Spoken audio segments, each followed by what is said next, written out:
Let's discuss writing skill. How to write a short essay. First thing is you will have to plan your essay.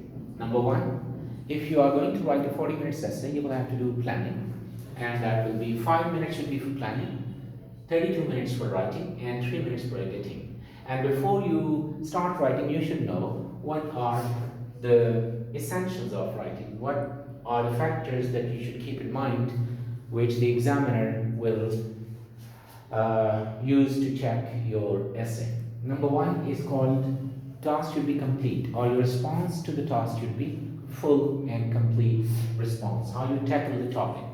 Second thing is syntax, grammatical range and accuracy. Try to give range and accuracy, like try to use complex sentences every 50 words and try to use longer sentences, because average length of sentence should be between 18 to 29 words. Then you can get a good score. Lexical resource is the next thing. You should show that you have rich and strong vocabulary and cohesion and coherence. The essay should be well connected. Different parts in the essay, sentences, paragraphs, they should be well linked so that it creates a holistic picture or holistic view. It should not be underlinked, you should not go off topic, and it should not be memorized, and handwriting should be neat, clean, and legible. So when you are doing it in short, you should remember two W's.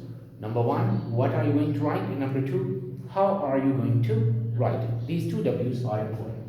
Now, planning for short essays, number one, introduction. Number two, body paragraphs. Number three, conclusion. Introduction will be 50 words, in which you will write the topic, given statement.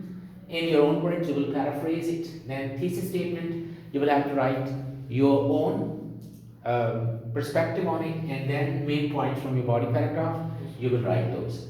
So that the examiner knows what are you going to write in this essay.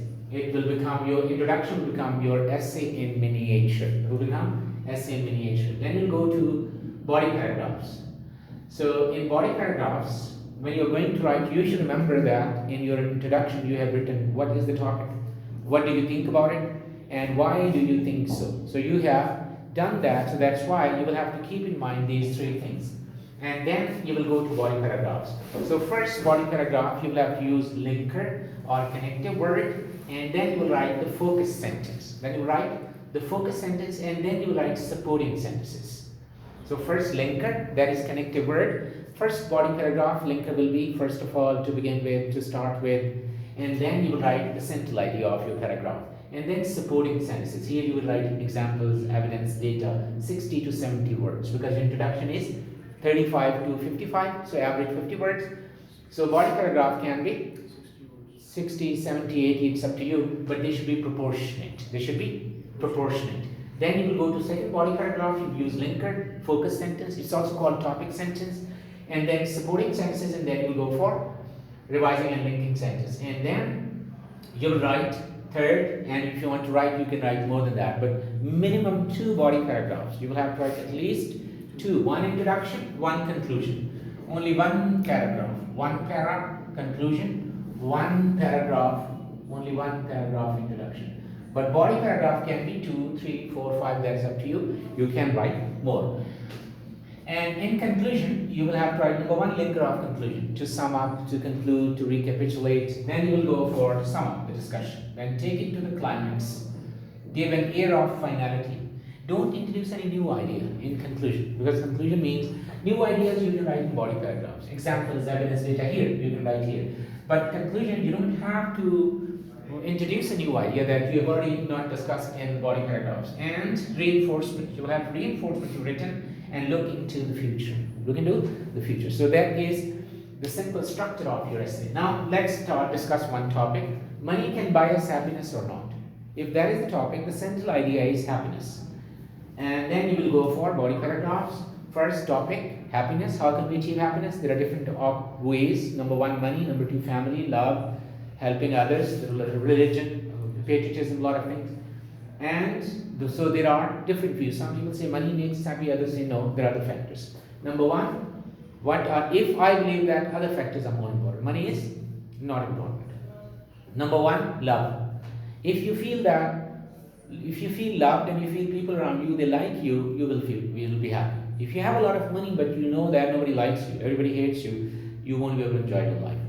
One example I can give here, that is Erasmus Syndrome. That is Erasmus Syndrome. Erasmus Syndrome. It happened all over Europe. Name of the book is Touch. All over Europe, in orphanages, orphans started dying around the turn of the century. The governments tried to control death or those dying children, but they could not control. They gave them good food, money, paint, music, everything, but they couldn't. Finally, nurses were appointed to behave like mothers, and that's how Europe controlled Erasmus Syndrome. It's a very famous incident. So you can say that love is important. Number two, altruism. Altruism is from the word alter, means thinking about others. So if you think about others, you give happiness to others, you'll be happy. Otherwise, you will not be happy. Contentment is another point. If you are contented, then you'll be happy. There is a short story, Breakfast. If you read that short story, the lesson of that short story is that you can be happy if you're satisfied, if you're contented. Even if you don't have much, but still you'll be happy. So that's why this is a story by John Steinbeck, very famous writer. One day he goes to a friend, and from early in the morning he goes out for a visit, and there he meets a family in the village, and after meeting them, they offer him food, they also offer him to help if he was looking for a job, but he said no, he was not. While he comes back, he's thinking that we have big homes, we don't welcome anybody. We have a lot of food, we don't want anybody to eat, strangers to eat. We have a lot of business opportunities we never share with other people, but these people have nothing, but still they're happy. So real happiness lies in contentment, not in. Similarly, you can make other paragraphs as well. And conclusion, Amber wins it all now. Love conquers all. If your child is the happiest person on earth, why? Because he feels loved. Child doesn't know about money, he doesn't know about home, he doesn't know about bad television, smartphones, cars, nothing. But he's the happiest. You go and play with him, or you just smile at the child and he will be happy. Or you just he's playing cricket, or he's running, or sometimes he's barefooted. Still he's happy, he's smiling. And so that's I think, happiness has nothing to do with money. It is inner state of your mind. If you are satisfied from inside, you'll be happy, otherwise you won't be. So money cannot buy happiness. Next topic is who lives longer? Who lives longer? Some people believe that men live longer, while others believe that women live longer. So longevity is the topic, longer life. Some people believe that men are likely to live longer, others say women. My opinion, women live longer. I think that women live longer. Number one, danger years. 17, 18, 19, 20, 21, 23, these are danger years in which boys, they do one-wheeling, cycling, car racing, fighting, rowdies, and bullying. Mostly boys are likely to die in these years, girls are not. Number two, sudden deaths. Smoking, drugs, all these things like sudden deaths, drop-dead diseases, mostly they are common among men. Women, they rarely have such problems. I think they don't have. So sudden deaths, suicide. All over the world, Who commits suicide? All over the world, according to Newsweek and other magazines. 75%, 2/3 of the deaths, they are suicide. Like those people who commit suicide, 75% of them are male. 25% are women. Similarly, you can give other reasons like cholesterol levels. The women, their bodies, they are supportive. You can make another paragraph like traffic, mostly men are drivers, army, men are soldiers, 95%. So, but 2-3 paragraphs enough. Conclusion, women are likely to live longer than men. Next is, rich countries should help the poor countries or not? Rich countries should help the poor countries or not? What do you think about it? Rich countries should help the poor countries or not? You can say that rich countries like assistance. Yes, assistance should be given, but it is, some people believe that it's self-reliance that is more important. Or while others say no, of course we should help, the country should help one another. We cannot live isolated, that is not possible. One, mutual cooperation. All the progress that has been made, that is actually through mutual cooperation. You cannot be 100% self-reliant unless you are a very big country, but still you need other countries. Why should we live isolated? We should live together. We should cooperate, and we should care for one another. Exchange of expertise. If you cooperate, you will exchange ideas. expertise and you'll learn from one another. If you are isolated, you will stay put, and it will lead to stagnancy because you won't be able to explore new things. And third point is it creates goodwill. If you are helped by another country, of course it will create a feeling of goodwill for the other country, and that will be good for us. So that is why I believe that there is no room for havens. You cannot make small islands separately and live there. No, you have to live together. You have to live together, and that is the best approach. So when you are going to write an essay, first thing is you should plan. Number two, you should write. Number three, you should edit. And always try to keep the thinking stage separate and the writing stage should be separate. And body paragraph, introduction, one paragraph, short. And body paragraph should be 2 to 3 or 4. The two, 3 paragraphs are enough for short essay.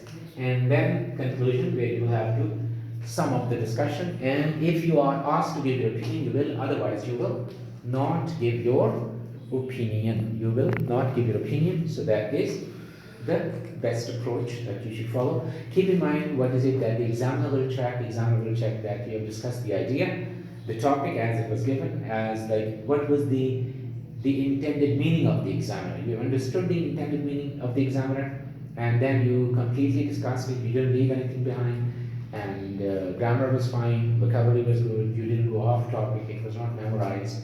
It was not underlined. It was your own regional effort. That is what the examiner will check. So you have to make sure that you follow this, and always keep in mind, like the examiner take a holistic view of this. It should be complete, like an organism. Organism is complete, having all organs.